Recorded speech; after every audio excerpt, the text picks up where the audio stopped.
Welcome to the Slop Temple. We pray this video helps. You begin by booting from your Windows installation USB. This gives you repair tools outside the broken OS. Once the media loads, choose Repair Your Computer, then Troubleshoot. You want to open Command Prompt because it lets you inspect disks and rebuild startup data. Make sure you know which partition is the Windows partition. Incorrect target causes data loss.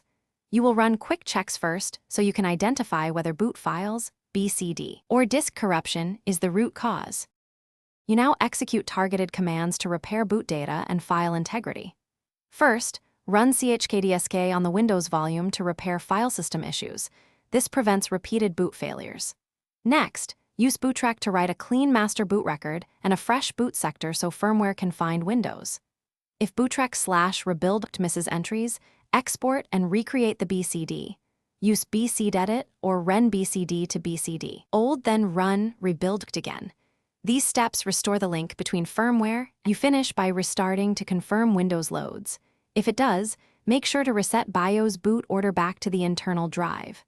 If the system still fails, use sfc/scanno to repair corrupted protected files, or apply system restore to return to a known good state. As a key troubleshooting tip, if errors persist after software fixes, check smart data and consider replacing the drive. Hardware faults can mimic boot manager failures and will keep breaking rebuilt BCDs. Thanks for watching.